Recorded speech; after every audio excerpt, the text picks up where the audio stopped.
You know, scientists make discoveries that change the world, but even they can face mysteries. Here are 10 things that have baffled scientists. Imagine that you constantly hear a low-frequency hum, and no one can trace its source. Roughly 4% of the world's population hears the hum. It's a geography-free sound.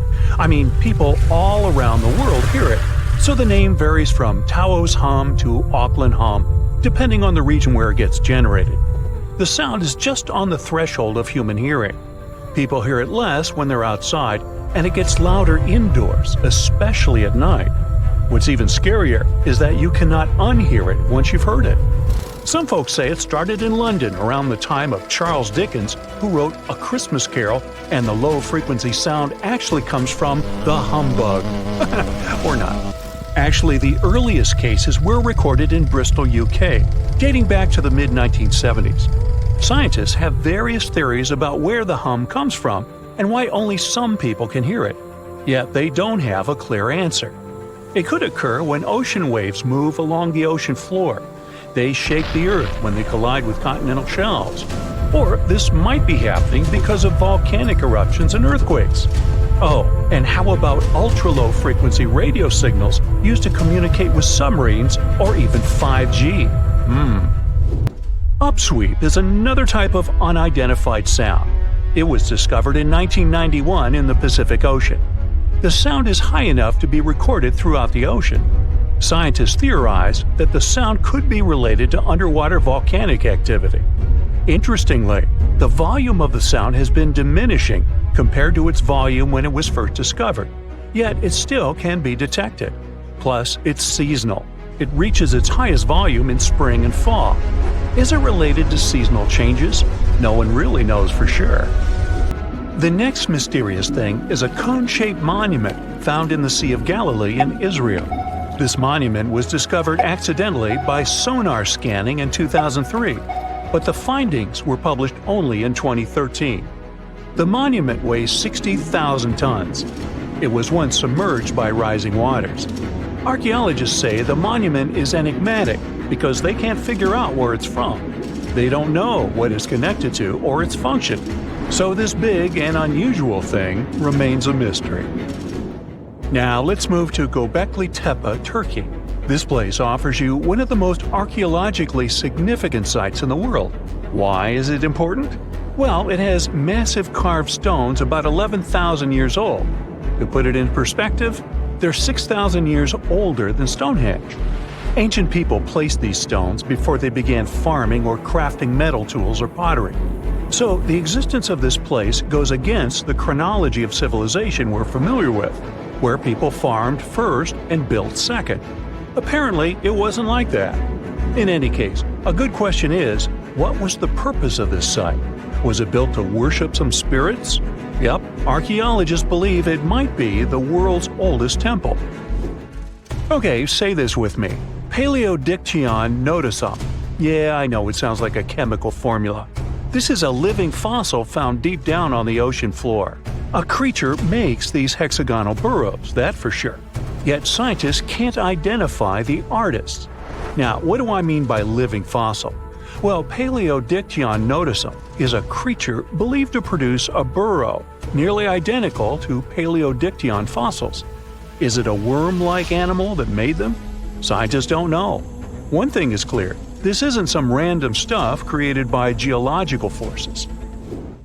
Now, speaking of fossils, take a look at this giant one. Its informal name is Godzillius. It was discovered in 2011 by an amateur paleontologist. This is a scientist who studies the history of life on Earth by analyzing fossil records. Anyway, back to Godzillius. It's almost 7 feet in length and 9 feet tall if you were to measure it upright. This fossil is 450 million years old, coming from the time when Cincinnati was underwater. It might be a fossilized algae mat, but some scientists have different opinions. This is a massive tunnel found in South America. The tunnel is at least 8,000 to 10,000 years old. At first, researchers discovered a couple of colossal burrows. They were enormous and neatly constructed. Geologists were amazed, saying they had never seen such structures before. there's no known geologic process to explain their formation. I mean, researchers have known about the burrows since the 1930s, but back then they believed that these tunnels were just some sort of archaeological construction, until they discovered huge claw marks on the walls and ceiling.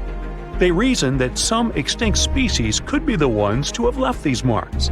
Many geologists strongly believe they found the burrows of giant ground sloths and armadillos. The structure is the largest known burrow from the Paleolithic age in the Amazon. Yet experts have many questions. How come such a deliberate-looking structure could form naturally? A researcher then discovered another strange cave. This one was hundreds of miles away from the massive tunnel. Fast forward, there are now more than 1,500 burrows from the Paleolithic age found in Brazil. What's even more interesting is that some of these caves are connected to tunnels that sometimes lead to chambers. I'll continue with a natural phenomenon. What if I told you that every year, especially in October, fireballs appear on the Mekong River in Thailand? According to legends, Naga fireballs are a call for Buddha to return to Earth, and river serpents are the ones making these calls. Well, that's a myth, but what does science say about it? Is it related to a flammable gas? There are no clear answers yet. These fireballs appear to rise from the water. They can go as high as almost 990 feet. They're like fireworks, disappearing rapidly. They typically glow with a reddish or orange color. I'll mention some legends too, because why not? They're thrilling. And it would be a shame not to include the one about the lost city of Atlantis. As you may know, the legend says that Atlantis submerged into the ocean around 11,000 years ago.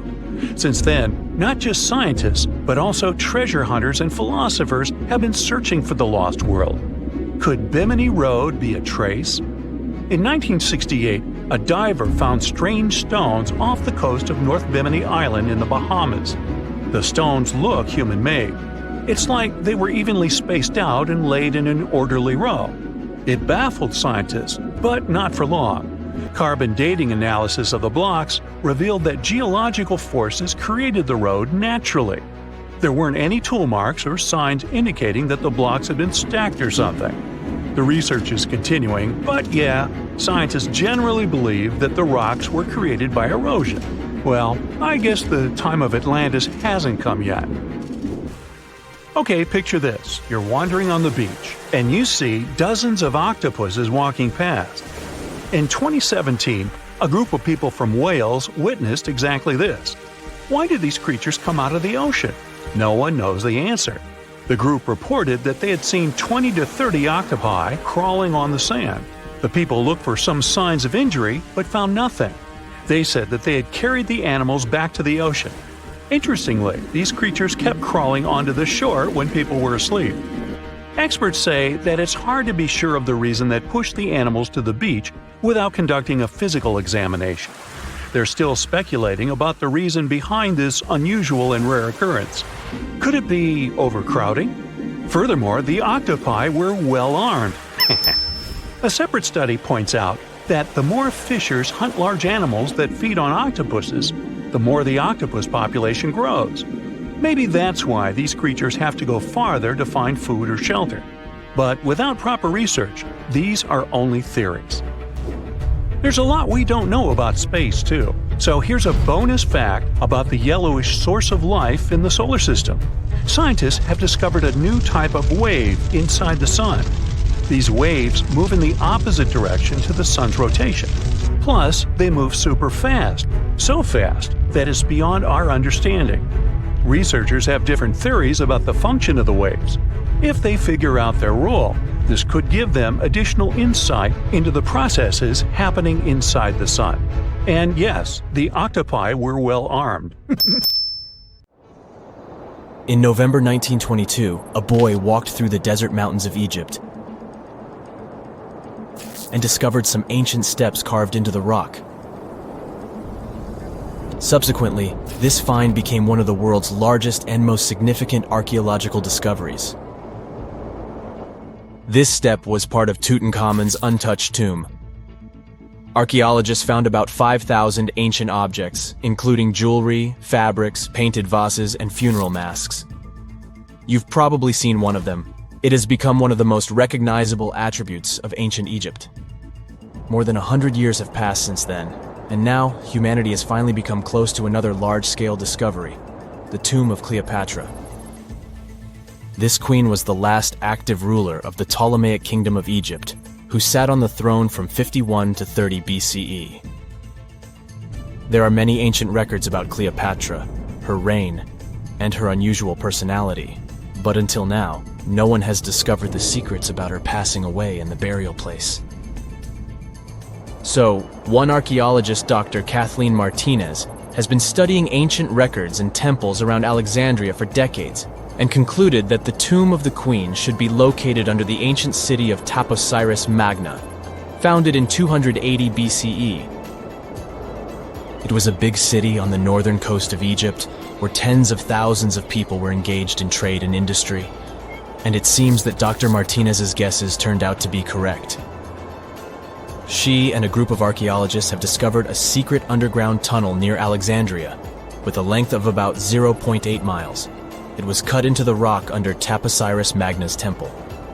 During further excavations, they found many things that indicate Cleopatra's tomb lies in the tunnel's depths. It's also possible that she is buried there together with the Roman commander, Mark Antony. According to ancient records, Cleopatra and Mark Antony loved each other and together opposed the Roman Senate, which declared Antony a traitor. The fact that natural disasters have occurred on the territory of Taposiris Magna for thousands of years can complicate the excavations. Earthquakes and floods destroyed the city and possibly flooded its underground tunnels. But archaeologists hope the ancient tomb remains untouched, and that it hides many treasures and records about the royal life of ancient Egypt during the reign of the last dynasty. There's a chance that excavations will go underwater and in the mud. This will require much time and funding, but archaeologists are sure it's worth it. Anyway, it's too early to say that Cleopatra is really buried there, but scientists have found many things in the tunnel that confirm this, including clay pots, dozens of coins with the image of Cleopatra and Alexander the Great, as well as a bust with the image of the Egyptian queen. Cleopatra is still one of the most popular personalities in Egypt, on an equal footing with Ramesses III and Tutankhamun. She inspired many films, paintings, and books, but what made her so popular? She became famous for her inconsistency.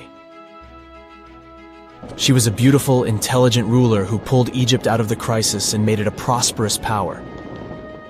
Medieval Arabic texts say she knew chemistry, mathematics, and philosophy, and may have written several scientific books. She knew several languages and had excellent diplomatic skills. At the same time, there are many legends that she was a femme fatale who drove many men crazy. However, there's no evidence that her beauty was incomparable. The image of a stunning model was created by Hollywood when it made several films where famous actresses performed the role of Cleopatra. And the Roman Emperor Octavian, the adopted son of Julius Caesar, specially created the image of Cleopatra as an insidious seductress because he was her enemy. Even though she was born in Egypt, Cleopatra wasn't an Egyptian. Her ancestors were Greeks, among whom was one of the generals of Alexander the Great. However, the people of Egypt loved her. She learned the language and was very sensitive to the traditions of this country. She knew the history, mentality, and customs of ancient Egypt well. She raised the level of its economy and strengthened its status as a world power. Much of this was made possible thanks to her cunning and impressiveness. She loved theatrical performances and lavish celebrations. She knew how to surprise people and put on a show. But behind the exterior image of a luxury lover was an intelligent and calculating ruler. Ancient Egypt was a rich, luxurious country, and Cleopatra did everything to increase its wealth and strengthen its position in the international arena. For example, she was once in conflict with her brother Ptolemy XIII. The queen knew that she wouldn't be able to resist him, so she decided to attract Julius Caesar to their side. The Roman emperor arrived in Alexandria, where Cleopatra wanted to meet him, but Ptolemy knew about her plans and was about to prevent her from coming to Caesar. Then, instead of a rich and noisy arrival, Cleopatra decided to make her visit inconspicuous. She wrapped herself in a carpet or linen bag the emperor's servants carried into Caesar's private chambers. Cleopatra emerged from the carpet and impressed the Roman emperor with her beauty and determination. As a result, they fell in love with each other and became close allies. After some time, she impressed another influential Roman for diplomatic purposes. She arrived to meet Mark Antony on a golden barge with purple sails and silver oars. Cleopatra was dressed in the image of Aphrodite and sat under a magnificent canopy. Her servants dressed like cupids and were blowing her fan and burning incense. But Cleopatra created such a show for a reason. She knew that Antony revered Greek mythology and considered himself the embodiment of Dionysus. As a result, he was so impressed with this woman that he ended up marrying her. Cleopatra defended her crown, strengthened her alliance with Rome, and bore Antony 3 children. In Egypt, they threw big parties and enjoyed wealth with power. However, the relationship of a high-ranking official with the Egyptian queen caused a scandal in Rome. Octavian was Antony's primary opponent in the struggle for power, so he exploited the situation to darken the competitor's reputation. He used propaganda to make Cleopatra an insidious seductress in the eyes of Roman citizens. He accused Antony of succumbing to her charms. The Roman Senate supported Octavian and declared Cleopatra an enemy. In 33 BCE, this conflict reached a high point when Antony's navy clashed with Octavian's fleet. The latter won and forced his enemy to flee to Egypt with Cleopatra. According to some records, they took refuge near Alexandria. Pursued by the Romans, they hid in one of Cleopatra's palaces and met their end. Some legends say that Cleopatra was an expert in poisons. She provoked a venomous snake, a viper or an Egyptian cobra, to bite her. Also, according to another legend, she pricked herself with a poisonous needle. There's a theory that Cleopatra always carried an ampule with poison inside her hairbrush. And when she was cornered, she soaked the needle with this poison and pricked herself. None of this can be said for sure. Scientists are still trying to find out the truth. Perhaps when they reach Cleopatra's tomb, the world will get more answers about her tragic fate. She is considered the last ruler of Egypt. After her passing, Octavian plundered her palaces and temples and returned to Rome, where he became the main emperor. He successfully ruled the country and expanded its borders. His reign ended when he turned 75. World history would have looked different if Cleopatra and Mark Antony hadn't lost that naval battle. By the way, did you know that more time has passed between Cleopatra's reign and Neil Armstrong's flight to the moon than between the reign of the Egyptian queen and the construction of the Great Pyramid of Giza? Armstrong took a step on the Earth satellite in 1969, 38 years after the birth of Cleopatra. And the construction of the pyramid took place in 2560 BCE. Imagine how long the history of ancient Egypt is. Cleopatra is closer to us in time than to the pyramids. Let me take you to a place that seems to be out of this world. Life inside this cave has been isolated from the outside world for about 5.5 million years. And it does show. See for yourself. Due to such a long isolation, the conditions inside the Moval Cave are like nowhere else on our planet. A unique ecosystem is flourishing there, even though there is a severe lack of sunlight inside the cave, and the air is toxic. The cave, located a few miles west of the Black Sea in Romania, was first discovered in 1986. Nowadays, you can only visit it if you have special permission. Plus, the central caverns are guarded naturally by narrow limestone tunnels and vertical shafts. So, if you're no stranger to claustrophobia, you'd probably better not enter this place. In the depth of the cave, the air has twice less oxygen than the air outside. Instead, it contains a lot of carbon dioxide and hydrogen sulfide, so not the freshest air you can breathe. It's also pitch black inside the cavern. But despite, or should I say thanks to, this cocktail of extremely harsh conditions, the site is a true goldmine for biologists. Shockingly, life seems to be booming here.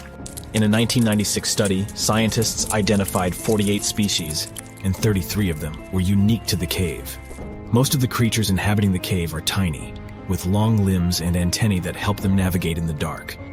They have no vision and lack pigment, and it makes sense. Why would you need to be able to see if you live in total darkness? And why would you need to be pretty and colorful with no one to see you? Now, I'm going to take you to another cave. It's no less amazing, but looks very different. This is the Giant Crystal Cave, aka the Cave of the Crystals, in Mexico. These ginormous crystals were found in 2000 by a mining company after the water was pumped out of the cave. Two miners then saw the crystals after entering the drying cave on foot. These awe-inspiring crystals are actually massive gypsum pillars hidden 984 feet underground. They're anchored to the walls and the floor of the scorching hot cave. Scientists estimate that the crystals could have been already growing for 500,000 years. That's why many of them are so long and wide that you can walk across them. Unfortunately, visiting this wonder of nature is impossible at the moment. But maybe it's for the better, since the Giant Crystal Cave is a dangerous place that can easily turn into a trap. For tens of thousands of years, it was filled with groundwater, which was originally pushed upward into the opening by a magma chamber located in the depths of our planet. The magma under the cave kept the water hot, but eventually the temperature of the water dipped below 136 degrees Fahrenheit. As a result, the water started to fill with calcium and sulfate, whose particles began to recombine into gypsum. And then, white-tinted crystals took over the cave. And since they stayed underwater, they were able to keep growing. You don't have to fly to space to take a closer look at a black hole. Scientists have found something very similar to black holes in the southern Atlantic Ocean. A black hole has such an enormous gravitational pull that once something gets pulled inside, it doesn't have any chance to escape. Even light can't get out of a black hole. But ocean black holes seem to be almost as powerful as their space relatives. But instead of catching the light, they do the same with water. Ocean eddies are massive whirlpools that spin against the main current. They usually swirl billions of tons of water, and most of them are larger than a city. These whirlpools are so powerful that nothing trapped by them can escape. But the scariest thing is that you might not even notice heading into one of them. These things are so huge that you won't spot their boundaries until it's too late. When scientists started exploring ocean vortices with the help of satellites, they discovered the borders of several eddies. After that, they managed to prove that, mathematically, these whirlpools are the same as mysterious black holes in space. Massive eddies are surrounded by super-tight barriers where fluid moves in closed loops. Even water can't get out from the inside of these loops. That's why tight ocean vortices play the role of enormous containers. Water inside them can be totally different from the ocean surrounding an eddy. And I'm not only talking about its temperature. The salt content inside and outside a whirlpool often differs as well. On the thin Curonian spit splitting the Baltic Sea from the Curonian Lagoon, there is one of the most bizarre places on Earth. Locals call this area the Dancing Forest because pine trees in this forest have shockingly unusual shapes.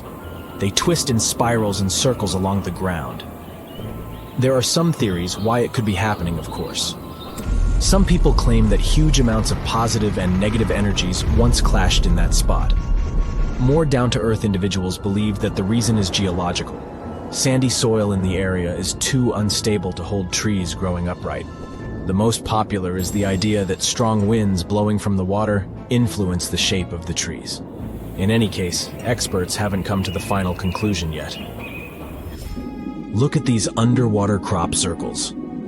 For the first time, they were spotted in 1995, close to southern Japan's coast. Local divers called these 7-feet-wide structures mystery circles. The enigma had been plaguing many minds for almost 16 years until the culprit was finally caught. Imagine the researchers' surprise when it turned out to be a male pufferfish. The fish needs a bit more than a week to build one circle, and the aesthetics are obviously crucial. A male is swimming inside the circle, digging valleys in the sand with its fins. But that's not all. The fish also use shells and corals to decorate particular parts of their circles. This whole build-a-circle thing has a practical purpose as well. The way a male fish swims pushes the sand toward the center of the circle and creates a mound which later serves as a nest. The next mystery on our list is in the Caribbean. Just off the coast of Belize, there's a giant sinkhole. That's the Great Blue Hole. It's about 1,000 feet across and more than 400 feet deep. Once, a long, long time ago, this hole was a cave. But then rising waters filled it, making it collapse in on itself. The deeper you'll descend into the Great Hole's crystalline waters, the darker it will become. You'll see tons of stalactite-filled caves there, but entering them is extremely dangerous. unless you want to get hopelessly lost. Once you reach a depth of 50 feet, you'll notice that the water is shimmering. That's the invisible line dividing the sinkhole's salty top from the freshwater abyss. You might want to turn back right now. Who knows what you might come across in the murky depths? There was an old Amazonian legend that told about the river that was so hot that it boiled. And it was believed to be just a legend until Peruvian geoscientist Andres Russo questioned if the river could be real. All experts denied such a possibility. After all, hot rivers do exist, but only in the areas where there are volcanoes. As for the part of the country mentioned in the legend, there are no volcanoes in that region. But Andres Russo was too dedicated to give up. And in 2011, he finally located the river from the legends. The water in it was indeed steaming hot.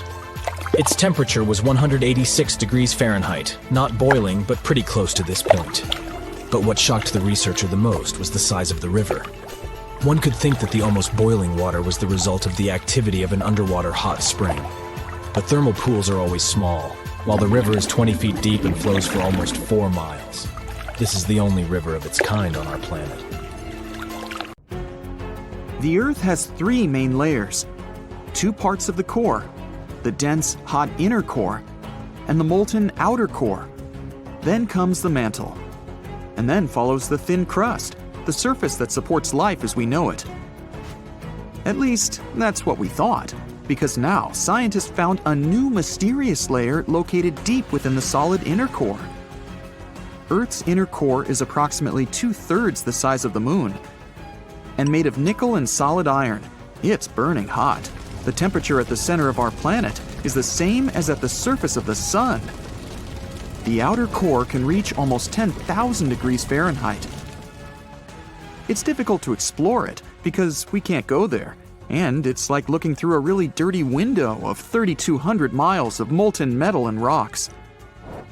But we can rely on laboratory experiments on heated pressurized rocks, signals from seismic waves, and computer models. When an earthquake hits, it sends out seismic shock waves. Those waves travel through layers at a different speed, depending on the direction they go and the material they move through. In the new study, a team of scientists set a data set of 100,000 deep earthquakes. Some of them went over 60 miles below the surface. When an earthquake happens on one side of our planet, scientists track its waves all along to the other side. Waves change when they come to the other side, so scientists try to understand the materials these waves have passed through. They found a new layer in the core of our planet thanks to earthquakes. Normally, shock waves travel along the equator, but down below, they digress and go into different directions, about 60 degrees to the side. When waves pass through the inner core going from north to south, they will travel more quickly than waves going through the core parallel to the equator. It's important to understand the core because it creates our magnetic field, which in turn protects the planet from things like solar winds that are charged particles coming from the sun. In the 1960s, we discovered the Earth pulsates every 26 seconds. It's like clockwork, a giant heartbeat. The ground is slightly shaking, but we mostly don't feel it. Researchers can still track it. Some of them think the continental shelf comes as a huge wave break under the oceans. For example, the highest part of the North American continent falls off into a deep abyssal plain. One theory says waves hit this spot, producing regular pulses. It's like having all kinds of drums. You hit them with your hands and accidentally slam that one spot that produces the right harmonic bang to rattle our entire planet. If this theory is true, we're lucky there are no more spots like this that can shake the Earth. Other scientists believe the pulsation happens because there's a volcano near the critical spot, the island of Sao Tome in the Bight of Boni. You're walking, running, and jumping, but when you stop, it always feels like you're standing still. In reality, you're moving even when you're perfectly still because our planet is always on the move. Depending on where you're at, you could be spinning through the universe at more than 1,000 miles per hour. If you're on the equator, you'll move the fastest. Let's say you have a basketball spinning on your finger. Check the ball's equator. A random point on it has farther to go in just one spin than any point near your finger. That means the point on the equator is moving more quickly. The Earth is a planet that recycles all the time. The ground we're walking on is recycled. Our planet's rock cycle turns rocks of one type into another. That's a cycle that goes on and on. The depths of our planet are filled with magma. As magma is going out onto the surface, it hardens into rock. Tectonic processes like volcanic activity, earthquakes, mountain building, and all of the other processes that shape the surface of our planet bring that rock to the Earth's surface. When the rock is on the surface, erosion shapes it and shaves its bits off. Those small particles then get deposited. All the pressure coming from above compacts the particles into sedimentary rocks, like, for example, sandstone. Sedimentary rocks can also end up deeper and deeper under the Earth's surface. Since there's a lot of heat and pressure, they get cooked into metamorphic rocks. They can go back to the surface once again, or even end up being re-eroded. Sometimes the crust plates are pushing one under another, and this way, rocks can transform into magma once again. We've explored only 5% of the ocean so far. The ocean itself, as well as life below the seafloor, is still a mystery. The sediments that are underlying our oceans are home to different microorganisms that exist even at depths of 1.5 miles beneath the seafloor. There are microbes hidden deep inside volcanic rocks below the seafloor off of the parts of the Pacific, hidden under 870 feet of sediment. The biosphere under the seafloor is growing extremely slowly compared to life on the surface. Cell division happens every 10 to 1,000 years. Something's different about the Earth's axis. Climate changes and melting glaciers, mostly in the regions like the Himalayas and Alaska, made the axis shift. Our planet has two kinds of poles. Are the south and north magnetic poles. They affect things such as drift and navigation. The axis that the Earth is spinning around is another kind of pole. It shifted a little bit over time, but we don't know exactly why. Researchers realize there are moving masses of water, pushing the Earth's axis eastward. Take a basin of water as an example. If you're moving it back and forth, sloshing makes the water move its weight all around. A similar thing is happening on a planetary level. No matter how large an earthquake is, no human could ever feel an earthquake on the opposite side of the Earth, although some people claim they did. In 2013, there was one near the Kuril Islands with a magnitude of 8.5. It went around 400 miles deep. It was so strong, people in Australia reported they could feel the ground shaking. The strongest earthquake happened in Chile in 1960 with a magnitude of 9.5. The rupture zone stretched from 311 miles to almost 620 miles along the country's coast. Earthquakes with a magnitude of 10 or higher can't happen. The magnitude depends on the length of the fault where it occurs. The longer the fault, the bigger the earthquake. A fault is a break in a part of the planet's crust. It has rocks on both sides, and they move past each other. We haven't found a fault long enough to generate earthquakes with a magnitude of 10 or more. If it happened, it would extend around most of our planet. An earthquake with a magnitude of 12 would require a fault larger than our planet. One side of our planet is getting colder than the other. The Earth has a system that keeps it warm from the inside, a red-hot liquid interior deep below the surface. It spins and, at the same time, generates a magnetic field and gravity. That way, the Earth's core holds the atmosphere closer to the planet's surface. The Earth also absorbs heat from the sun, mostly on the surface. The heat doesn't spread equally on all parts of the Earth. One side of the planet, the Pacific Hemisphere, is losing heat more quickly than another, the African Hemisphere. This happens because land traps more heat than the surface under the ocean. The seafloor is way thinner than the landmass. Also, the temperature caused by the heat coming from inside the Earth is getting lower because of huge amounts of cold water above it. Clouds are not just like some fluffy distant pieces of cotton. They weigh more than 1 million pounds and help regulate our planet's temperature.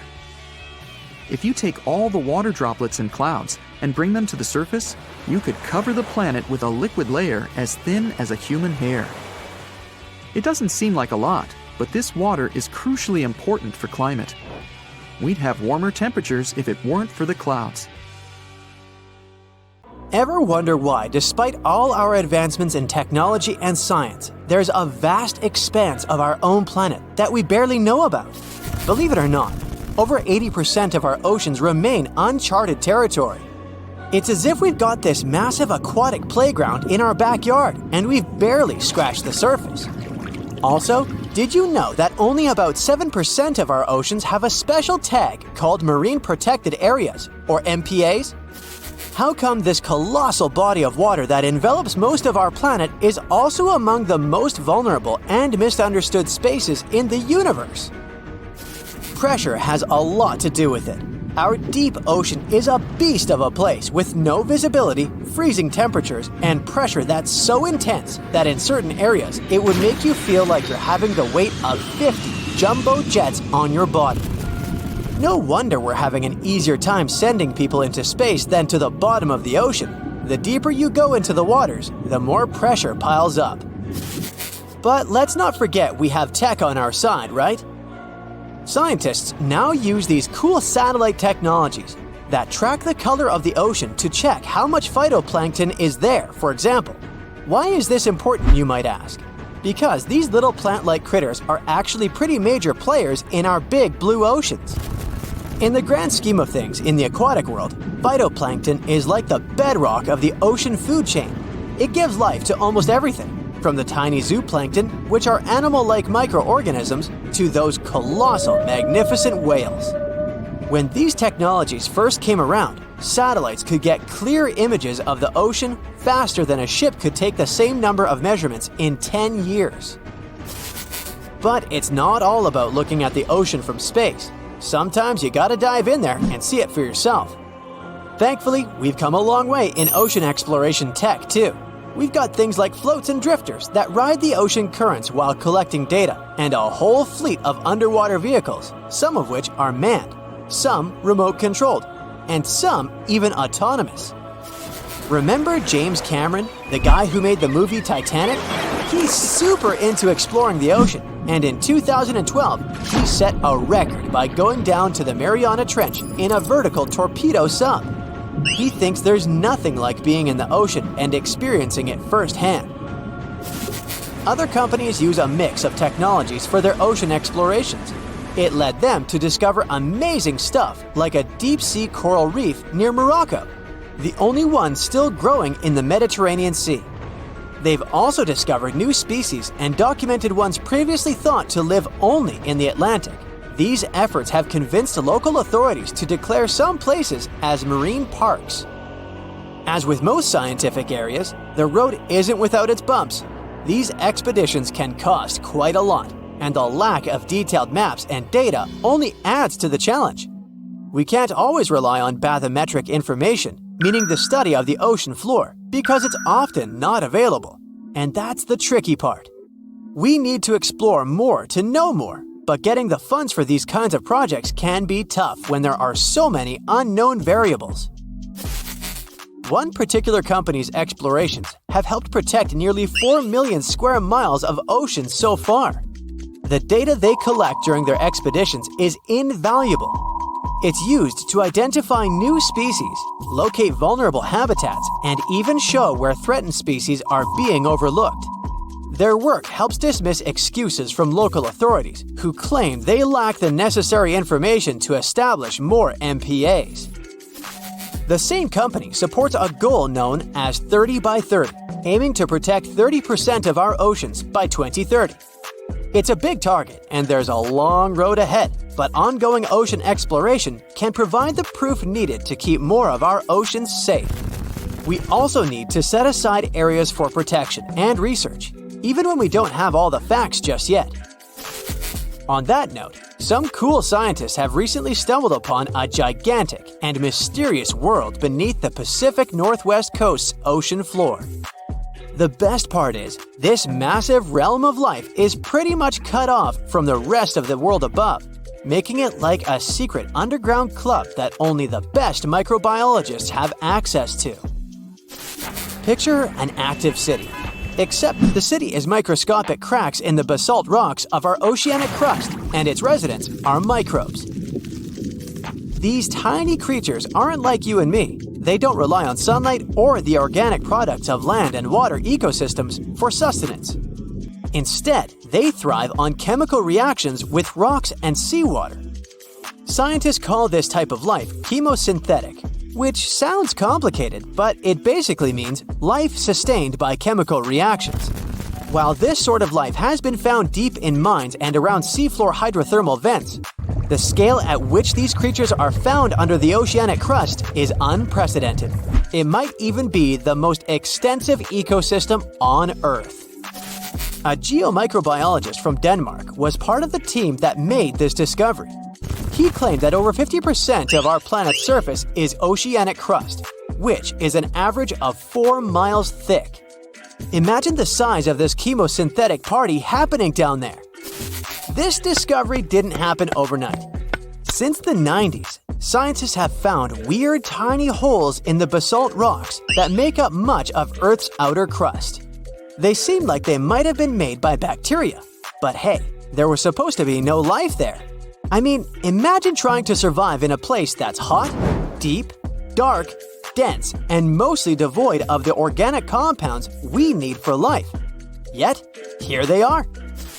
In the following years, more pieces of the puzzle fell into place. Scientists found that the oceanic crusts had different conditions at the centers and edges.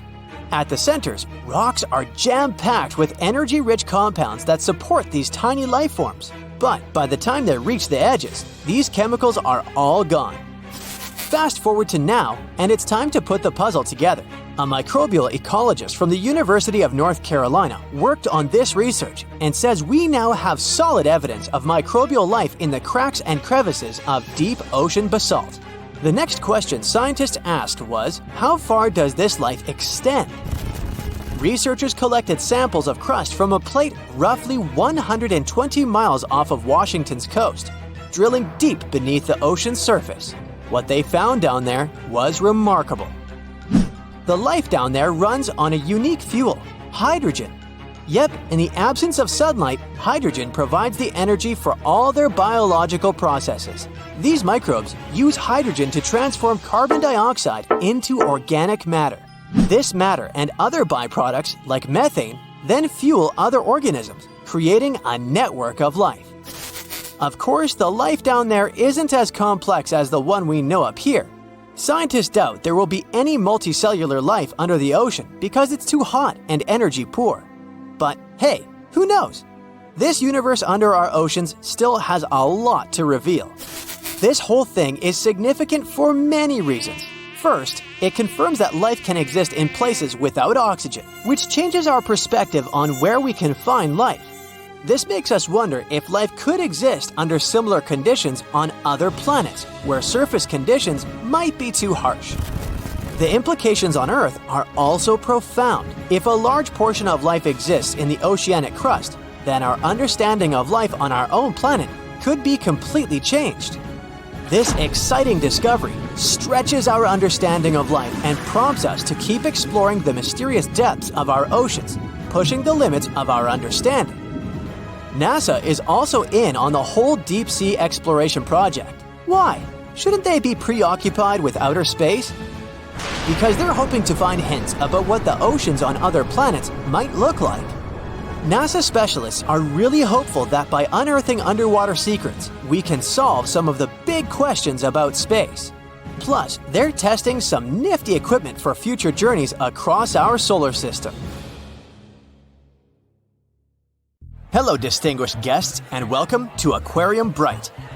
Here, you will get to see the most dangerous sea and ocean creatures. But don't let what I said mislead you. It's very well possible for you to come across one of these underwater animals during a walk on the beach. So take a look at them carefully now, and you might just avoid a disaster. Is it fish or is it stone? What you're looking at is commonly known as the stonefish. but its fancier names include the Dornorn and the Sinansia. If you're into diving and observing the underwater, you might already have come across one without noticing. Its appearance makes it almost impossible to distinguish it from a real stone due to its gray coloration and mottled appearance, especially if you're wearing fogged snorkel goggles, so you better pay attention because otherwise the consequences can be unfortunate since stonefish are the most venomous fish known. Although some types of stonefishes are known to live in rivers, and most of them are found in coral reefs near the tropical Pacific and Indian Oceans. Their needle-like dorsal fin spines stick up when they're disturbed or threatened and inject the poison they contain. The most common reason why stonefish stings occur is swimmers stepping on them without realizing it. However, you don't need to be in the water to get stung. Since they can survive out of the water for up to 24 hours, you'll have to watch where you step when you're at the beach as well. Those who got stung by stonefish describe their experience to be extremely distressing. Their venom can result in infection, and in some cases, it is known to cause shock and paralysis. It might come as a bit of a shock, but despite its bad reputation, stonefish is edible if it's prepared properly. When the fish is heated, its venom breaks down. And if the dorsal fins, which are the main source of its venom, are removed, raw stonefish is served as part of sashimi too. This creature might look like it came out of a science fiction movie, but it's very much real. Say hello to the blue-ringed octopuses. Don't be deceived by their small size, which can range between 5 to 8 inches including their arms, because they're packed with venom to cause great damage to as many as 26 people within minutes. Just like stonefishes, blue-ringed octopuses are found in the Pacific and Indian Oceans, from Japan to Australia. They typically live on coral reefs and rocky areas of the seafloor. Some may also be found in tide pools, seagrass, and algal beds. Blue-ringed octopuses are not aggressive in nature. When they're not seeking food such as crabs or shrimps, or searching for a mate, they often hide in marine debris, shells, or crevices. It's only if they're provoked, cornered, or handled that they get dangerous to humans. When they're threatened, they turn bright yellow or blue iridescent rings appear all over their body as a warning display towards the potential predators. Their bites usually come unnoticed, so you might not be able to realize you're bitten until it's too late. The venom of a blue-ringed octopus can cause dizziness and loss of senses and motor skills, and ultimately, paralysis. So, better try to keep your hands to yourself and back away in a hurry if you see one. Nope, it's not a flower bouquet, so don't try to pick and smell one of those pink tube-like things. What's standing before your eyes is a marine animal called a flower urchin. It may look gorgeous, but don't let the looks deceive you. It was named the most dangerous sea urchin in the 2014 Guinness World Records. Flower urchins inhabit the tropical areas of the Indo-West Pacific and are found among coral reefs, rocks, sand, and seagrass beds at depths of 0 to 295 feet. The most noticeable feature of them is their pedicularia, which are claw-shaped defensive organs that are also found in sea stars. What makes flower urchins differ from any other sea urchin is the fact that their pedicularia is, as the name suggests, flower-like, and usually pinkish-white to yellowish-white in color, with a central purple dot. Hidden underneath those flowers, they possess short and blunt spines. Although many sea urchins deliver their venom through such spines, flower urchins deliver their venom through their pedicularia, or flowers. If they're undisturbed, the tips of these flowers are usually expanded into round, cup-like shapes. On their surface, they possess tiny sensors with which they can detect threats, and once they contact such threats, these flowers immediately snap shut and start injecting venom. What's weird is that the little claws of the flowers can sometimes break off from their stalks, stick to the point of contact, and continue injecting venom for hours into whoever touched it. Yeesh! Looks like a giant puddle of melted strawberry ice cream, right? You wish. It's a lion's mane jellyfish, which is also called giant jellyfish, Arctic red jellyfish, or hairy jelly. They're known to prefer cool water. That's why they can mostly be found in the Arctic, northern Atlantic, and northern Pacific Oceans. but it's possible to spot them around the British Isles or in the Scandinavian waters too. Lion's mane jellyfish are one of the largest known species of jellyfish. They get their name from their long, flowing hair-like tentacles and can reach lengths up to 10 feet. And although the average bell diameter of a lion's mane jellyfish is around 20 inches, they can sometimes attain a diameter of over 7 feet. The largest lion's mane jellyfish recorded was seen in 1865 off the coast of Massachusetts. It was measured to have tentacles around 125 feet long and a diameter of 7 feet. To help you picture it, this is longer than a blue whale. Lion's mane jellyfish hunt by extending their tentacles outward and creating a trap to catch their food. Since they have around 1,200 stinging tentacles, the fish would have to be extremely lucky to be able to escape them. The sting of a lion's mane jellyfish is usually not life-threatening, but you would still want to avoid swimming into its tentacles because it can be very painful to humans. And if you see one washed up on the beach, better not touch it because it can still deliver a sting long after they've been on the shore. Fun fact, the lion's mane jellyfish appears in the Sherlock Holmes story, The Adventure of the Lion's Mane, as a suspect. But don't worry, we won't give you any spoilers. The last marine animal you're seeing now is a sea snake, and yes, they are different from eels. There are 69 identified species of sea snakes. Most of them can be found in the tropical and subtropical waters of the Indian and Pacific Oceans, and they have been around for millions of years. To make things easier, scientists have separated all different species of sea snakes into two categories: true sea snakes and sea kraits. Whereas true sea snakes spend almost all their time at sea, sea kraits can spend some time on land as well. If you see a snake on the beach, you can tell whether it's a land or sea snake by looking at its tail. If it's paddle-like, then that's a sea snake you got there, but make sure to keep your distance in both cases. All sea snakes need to surface regularly to breathe since they have no gills. That's why you can come across one while swimming. If that happens, you better swim away as fast as you can because most sea snakes have more venom than the average cobra or rattlesnake.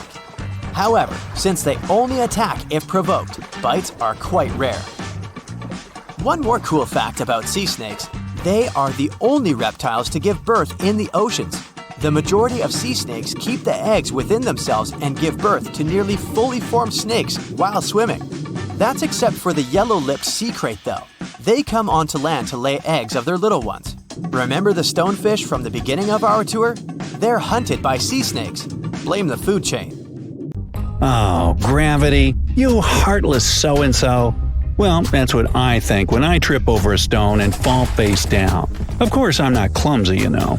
Anyway, gravity is a constant, right? Something entirely unshakable that we can always rely on in this ever-changing world. Unlike, love. Feeling romantic, sorry. But what if I told you that it's not as honest and clear as you think? There are places on our planet where gravity behaves like it's gone crazy. And that's why you clicked here. So let's take a look. Magnetic Hill in Leh, India. There's a stretch of road in India that's been attracting tourists from all over the world. It's no different looking from the surrounding landscape, and you could easily pass it by without noticing, if not for one very unusual and a bit creepy thing. If you stop your car on the magnetic hill going up the slope and put it on neutral, it'll start crawling upwards, eventually reaching the speed of up to 12 miles per hour. They say there's some sort of magnetic force at work here that tugs cars up the hill, hence the name. On top of that, even airplanes are said to gain altitude above this place. Skeptics offer another explanation, though. It's just the lay of the land that creates an illusion of going upwards, while in fact you're moving down the hill and vice versa. Whatever the truth, I'd like to see it for myself. Would you? Tell me down in the comments. The Crooked Forest, Poland. Near the village of Nowa Charnowo, there's a forest in the depth of which you can find a strangely looking pine tree. Planted in the 1930s, there are 400 trees that sharply twist to the north almost at the roots, and then grow upwards in a semicircle. Although scientists offer different theories about the tree's weird growth, nobody can say for sure what made them look like that. Some say it's people who did it, while others believe it's a gravitational anomaly that somehow pushed the trees down. The trouble with this version, though, is that it would have had to stay there for years, and that only affected the trees. Still, no certain explanation exists anyways, so who knows? A waterfall, Faroe Islands. Ever seen an upward-moving waterfall? You can have a look at one on the Faroe Islands, halfway from Iceland to Scotland. But if you were expecting me to tell you an unbelievable story about a mysterious force pushing the water up the rock, then sorry, no such thing here. The truth, however, is quite jaw-dropping anyway. The winds in this place are so powerful that they lift the water and throw it back up. I guess it was this kind of wind that allowed Mary Poppins to travel on her umbrella. Sounds good. In fact, this waterfall is not unique. There are several more places on Earth where winds create an illusion of defied gravity. For example, there's the Kinder River in England that has a waterfall constantly struggling with the wind. It's so strong that half of the Cascades water seems to just fly up without ever touching the bottom of the drop. Hoover Dam in Nevada, USA. If you ever get up to the top of the dam, which is about 726 feet high, you can try a little trick. Take a bottle of water and pour it over the edge. You'll see the water flow up instead of spilling down. Once again, this isn't really any magic or unnatural phenomenon. The wind up here is simply too strong for the water to fall, just like with the waterfall on the Faroe Islands. Here though, it looks even more impressive since you can do it yourself. Dokkaebi Road, South Korea. Another gravitational anomaly located on a road. Locals once found out that if you put an empty can or a bottle on the ground, it will immediately start rolling uphill. Unlike other such places in the world though, Dokkaebi Road doesn't just create an illusion. When you walk down the slope, you don't feel as if you're going up. Everything's pretty normal. But once you put down an object that can roll, it will do that in the opposite direction than it should. Local authorities were quick to get the idea and put a signpost directing curious tourists to the mysterious road. Golden Rock, Burma. If you happen to be in Burma, these days it's also called Myanmar, make sure to visit this well-known site. A gold leaf-covered boulder sits upon the edge of a cliff, and a small pagoda is built on top of it. The impressive thing about the rock is that it only lightly touches the cliff for support. In fact, it looks like the boulder will fall any minute now, but it has been standing like that for centuries.